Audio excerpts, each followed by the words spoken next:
140 शब्द प्रति minute, 520 word. Start. Speaker साहब, हम लोग अपने देशवासियों की आवश्यकता की पूर्ति के लिए अब अतिरिक्त रूप से अनाज पैदा करने में लगे हैं और उसमें से आप कुछ बचाकर भी रख सकते हैं। आपके द्वारा जो बहुत बड़ी योजनाएं अभी तक चालू की जा सकी हैं, यह बहुत बड़ी बात है कि उनमें से तथा आप में से कई हजार लोगों को बिजली दी जा चुकी है। उदाहरण के तौर पर अधिक मात्रा में योजना के परिणाम के फलस्वरूप बहुत ही अच्छी प्रत्येक भूमि में सिंचाई होने लगी है। मुझे संतोष है कि हमारे देहातों में विकास के नाम पर सुचारू रूप से कार्य आगे बढ़ रहे हैं। माननीय अध्यक्ष महोदय, हिंदुस्तान की सरकार की तरफ से और यहाँ के लोगों की ओर से एक बार फिर मैं आपका स्वागत करता हूँ।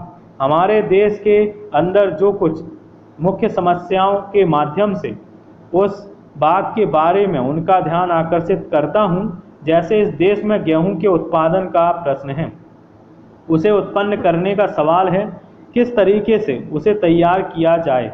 सरकारी योजनाएं को अच्छे ढंग से लागू करके या मेहनत के आधार पर कैसे भी हो, लेकिन यह स्पष्ट है कि देश को इस संकट को आगे बढ़ाने के लिए अधिक उत्पादित वस्तुओं की आवश्यकता है।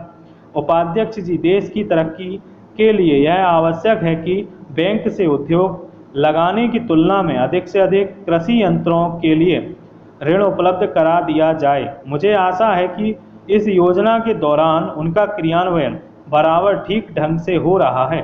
यदि नहीं तो अवश्य ही होना चाहिए। आपसे मेरा बार बार अनुरोध है कि जल्दी से जल्द इनका निरीक्षण किया जाए। सभापति महोदय, मेरा निवेदन है कि और जहां तक मैं समझता हूं कि यह बड़े चिंता का विषय है, जहां नागरिकों का प्रगति का संबंध है, वह देश की उन्नति से संबंधित है।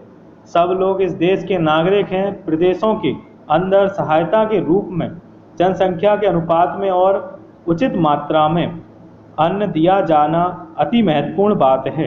कार्यक्रम के अंतर्गत पूरा करने के बाद मुकाबले से इसकी पूर्ति की जाए। श्रीमान स्पीकर जी, प्रायः हमारे देश के निवासी, जिनमें हजारों श्रमिक मजदूर जाति के आधार पर बच्चों को रोजी रोटी उपलब्ध कराने के लिए, किंतु कृषक जन गांव में सड़क के सवाल पर, खाद के अभाव में, विद्यार्थी पाठशाला के अभाव में, इस देश का नेता गरीबी मिटाने के लिए आदि इत्यादि संकटों के बारे में जूझ रहे हैं।